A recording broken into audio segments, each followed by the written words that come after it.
Hello, welcome to another video. Today we're going to run through the top 5 hoof infections that we see here in the UK. And the last one is pretty unusual. You're going to want to stick around to the end because I'm going to give you my tips and tricks on how to keep your horse's feet healthy and infection free. Let's go.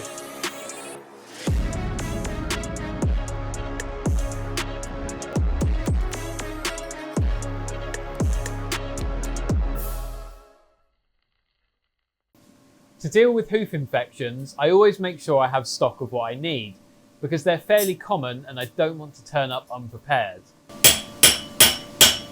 There are numerous factors that can predispose horses to hoof infections.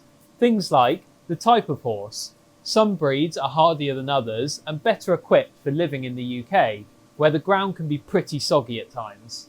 Unsurprisingly, I do find that native ponies are far more resilient to hoof infections than, say, thoroughbreds. But we do have plenty of customers with beloved thoroughbreds, and of course we do what we can to keep their feet in as healthy a condition as possible. It might just take a bit more work from both us and the owners. The health of the horse.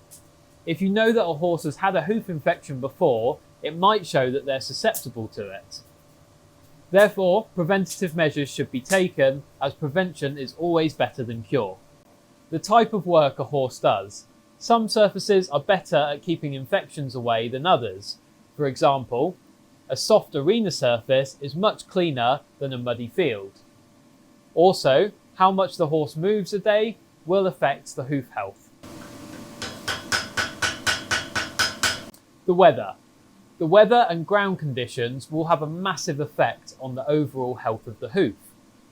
For example, if it's been raining for weeks on end and the horse has been turned out in a muddy field, I'll prepare for the worst. These are all factors that are knocking around in my head before I've even picked up the first hoof of the day. They are also factors that you as horse owners, if you own a horse, should be taking into account in order to look after your horse's feet in the best way possible.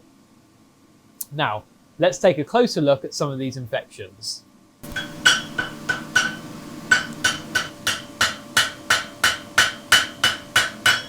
Seedy toe is a localised infection of the white line. Now, for any Narcos fans, it's not that kind of white line. The white line is a structure that runs around the hoof wall just here. The worst consequences would be developing into an abscess, which would result in the horse being very lame. But for the most part, it usually just presents as a small crack in the hoof wall just here. But this is actually a bit of an anomaly because he doesn't have a crack here, and this was under the shoe, so the owner would have had no idea. Well, like I say, usually just a small crack on the hoof wall here, but obviously not in this case.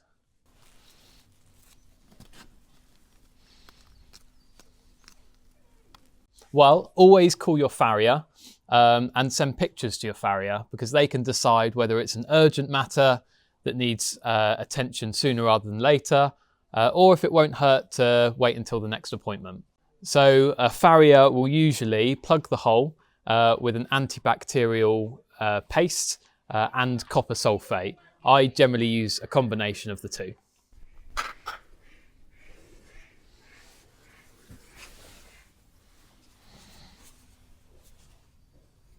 Usually horses aren't lame with seedy toe, but it's just a matter of treating the infection and waiting for the crack, if there is a crack, to grow out. This will vary in how long it takes depending on how big the crack is. So this here is Storm, who coped really well barefoot for quite a few years, but it looked like a bit of white line disease was starting to take hold, so we put some shoes on last time and his feet are looking a lot better. But if we have a look at the inside of this one, you can just see where the hoof is sort of fraying and splitting a little bit. So white line disease is a very similar infection to seedy toe, but rather than just affecting the toe, it can affect the whole hoof wall, and it does present slightly differently. You tend to get the separation of the hoof wall. The worst possible consequences would be where so much of the hoof has split away that there's not much left for the horse to stand on, so they can be really quite uncomfortable. And also then, from a farrier's point of view, nailing the shoes on can be really tricky. Horse owner can spot white line disease from the breaking up of the hoof wall, and for shod horses, sometimes the clenches, so the ends of the nails not holding very well and getting lost in some of the splits and fraying of the hoof wall. Definitely speak to your farrier or your vet and come up with a treatment plan. The treatment is for the owner to do, as a farrier will typically only see the horse once every 6 weeks, whereas treatment for white line disease needs to happen daily, and it will really involve some sort of antibacterial spray or paste just to keep the feet really clean and stop that infection taking hold. So this can vary quite a lot. Some horses struggle with white line disease their whole lives, and others might just have a short bout of it, but it gets treated quite quickly and doesn't really take hold.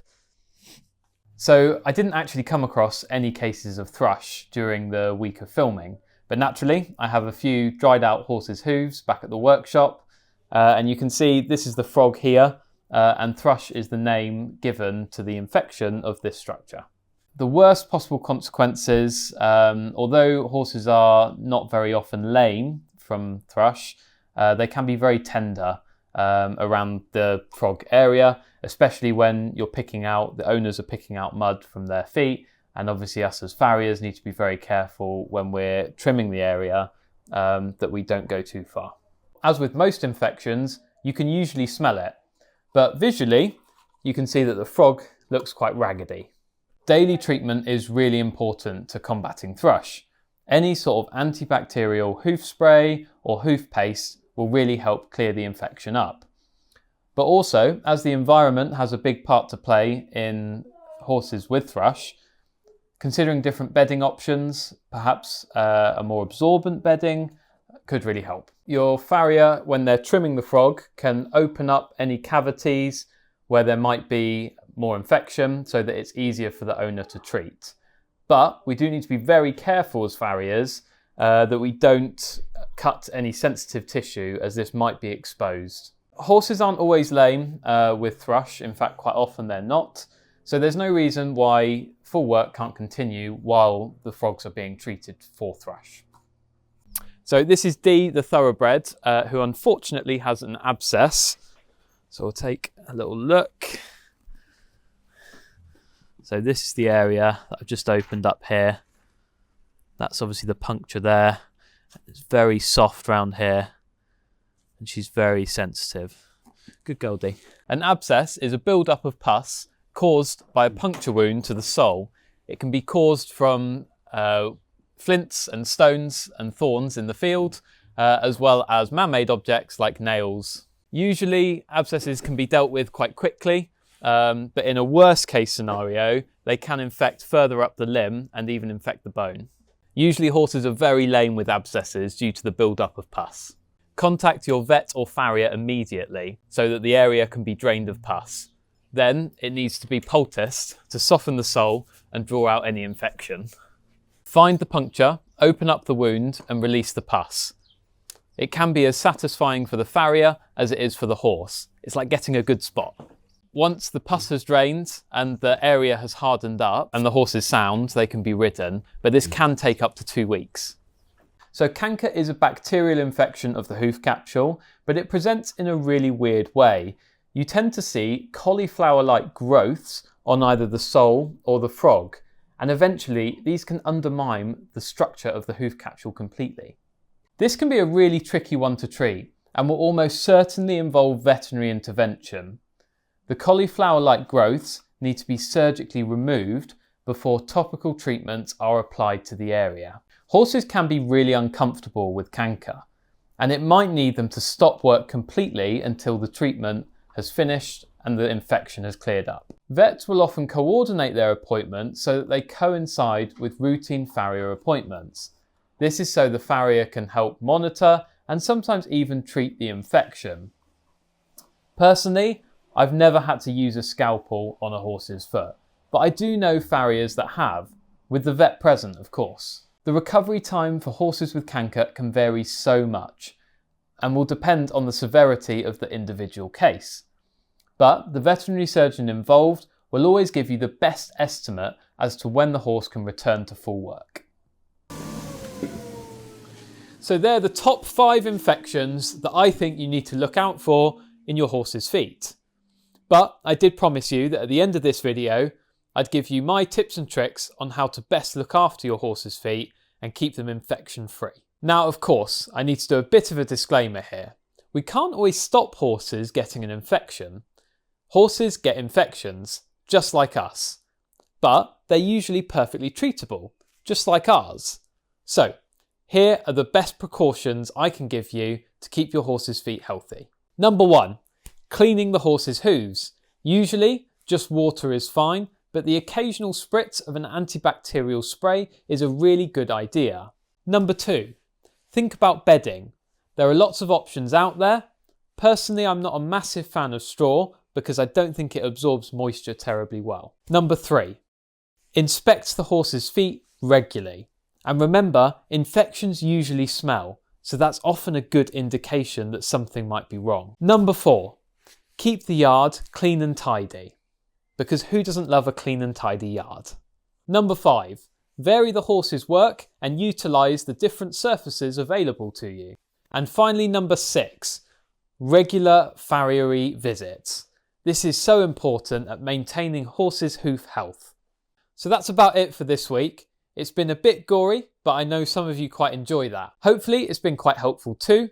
This is my job, so I need to know all of this stuff, but if you can pick some of it up too, then your horse will probably thank you, and so will your wallet. If you have found this video useful, please do all the usual stuff. Like it, share it, subscribe to the channel, even leave a comment so I don't feel so lonely. Thank you very much, and I'll see you in the next video. Bye bye.